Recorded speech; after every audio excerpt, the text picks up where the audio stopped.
Praise lord. హల్లెలూయా. దేవుడి నామానికి మహిమ ఘనత ప్రభావం కలుగును గాక.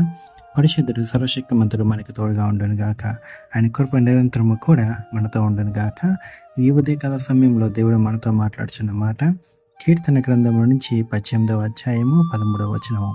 యెహోవా ఆకాశమందు గర్జన చేసెను, సర్వోన్నతుడు తన ఉరుము ధ్వని పుట్టించెను, వడగన్లను మండుచున్న నిప్పులను రాలను. ఆమేన్. హల్లెలూయా. చూడండి, దేవుని యొక్క గర్జన. ఆయన ఎక్కడ ఆకాశంలోనే ఆయన గర్జన చేస్తే ఉరుముల ధ్వని పుడుచుందంట. అంటే దేవుని యొక్క ఆయన ఒక మాట కూడా కాదు, అంటే దేవుడు నోటి నుంచి వస్తున్న పలుకు కాదు, ఉట్టి గర్జన మాత్రమే.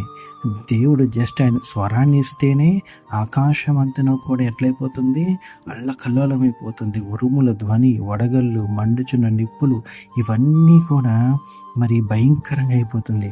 అదే దేవుడు భూమి అందు ఒక మాట పలికితే భూమి నిలవగలదా? నిలవలేదు. అందుకే చూడండి, ఆయన సర్వోన్నతుడగు దేవుడు, అంటే అంత అంత ఉన్నతమైన దేవుడు, అంత సర్వశక్తిమంతుడు, అంత శక్తిమంతుడు, బలాఢ్యుడిని కలిగిన దేవుణ్ణి మనం కలిగి ఉన్నాము. చూడండి, మనుషులు కొంతమంది మాట్లాడితేనే కొంతమంది మనుషులు భయపడతారు.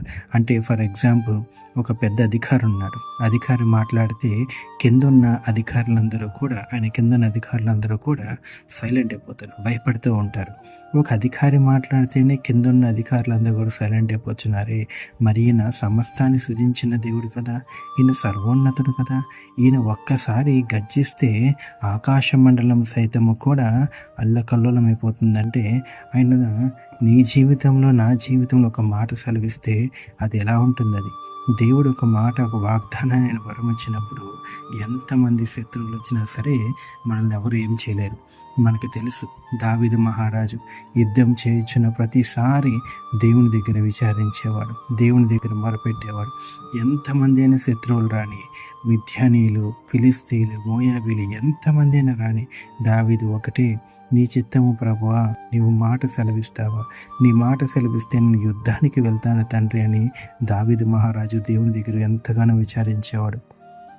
ఎందుకని అంటే దావీదుకు తెలుసు, దేవుని యొక్క మాట తీసుకుని వెళ్తే వారు ఎంతమంది అయినా రాని, వారు 100 మందిని రాని, 10,000 మంది రాని, 10 లక్షల మంది రాని, 1,000,000 మంది అయినా రాని, అదంతా అనవసరం. దావీదుకి దేవుడు మాట ఇచ్చాడా లేదా, అంతే, ఆయన యుద్ధానికి వెళ్ళిపోయేవాడు. ఈరోజు అంతే, నీ బ్రతుకుల్లో నా బ్రతుకుల్లో కార్యం జరగాలంటే దేవుని మాట కావాలి. ఆయన మాట కోసం ప్రార్థించు, ఆయన వైపు తిరుగు, ఆయన దగ్గర మోకరించు. అంతేగాని మనుషుల దగ్గరికి వెళ్ళి మనుషుల్లో మాట రావాలని, మనుషుల మాట చేత ధైర్యం పొందుకోవాలి, మనుషులిచ్చే మరి భరోసాని బట్టి మరి ముందుకు వెళ్ళాలనుకుంటే మాత్రము అది నీ పొరపాటు. దేవుడి మాట, దేవుని గర్జన, అది దేవుని మాట నువ్వు పొందుకో, నువ్వు ప్రార్థించు, ఆయన మాటను సెలవు తీసుకో. ఆ మాట సెలవు తీసుకుని ముందుకు వెళ్ళు, విజయం నీదే. దేవుడు అంటున్నాడు, ఎంతమంది అయితే దేవుని కలిగి ఉన్నారు, దేవుని యొక్క బిడ్డలు ఉన్నారు, దేవుని యొక్క మాట చాలు మన జీవితంలో. అసలు ఆయన గర్జన, ఆయన ఇన్వాల్వ్మెంట్ చాలు, ఆయన ఆయన జస్ట్ అలా చూస్తేనే చాలు మన జీవితంలో కార్యాలు జరుగుతాయి అన్నమాట. అంత గొప్ప దేవుని కలిగి ఉన్నాం కాబట్టి భయం ఎందుకు, చింత ఎందుకు, దిగులు ఎందుకు? సమస్తము దేవుడే జరిగించబోతున్నాడు, ఆయనే ముందుకు నడిపించబోతున్నాడు, ఆయనే ముందుకు తీసుకెళ్ళబోతున్నాడు. ఈ గొప్ప దేవుని కలిగి ఉన్న బట్టి ఆయన నామానికి మహిమ కలుగును గాక. చిన్న ప్రార్థన చేసుకుందాం. పరిశుద్ధుడు, సర్వశక్తిమంతుడు, సర్వాధికారి, నీకే వందనాలు, మీకే కృతజ్ఞతాస్తులు చెల్లిస్తున్నామయ్యా. రాజా వందనం దేవా, నీకే స్తోత్రం చెల్లిస్తున్నా పరమ తండ్రి. ఆకాశమందున బలవంతుడా, నీకే వందనాలు, మీకే కృతజ్ఞతాస్తులు చెల్లిస్తున్నామయ్యా. సర్వోన్నతుడైన తండ్రి, మీకే వందనాలు, మీకే కృతజ్ఞతాస్తులు చెల్లిస్తున్నా పరమ తండ్రి. అవునయ్యా, నీ గర్జన ధ్వనికే నా పరమ తండ్రి, ఆకాశము సైతము నా పరమ తండ్రి తట్టుకోనంత ఇదిగా అయిపోయింది నా పరమ తండ్రి.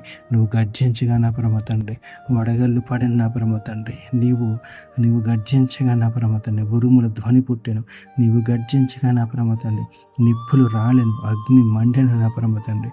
మా జీవితంలో నా పరమ తండ్రి నీ మాట కావాలి, నీ గర్జన కావాలి అయ్యా. దుష్టుడు ఎంతగా మమ్మల్ని ఇబ్బంది పడుచున్నాడు తండ్రి, నా పరమ తండ్రి.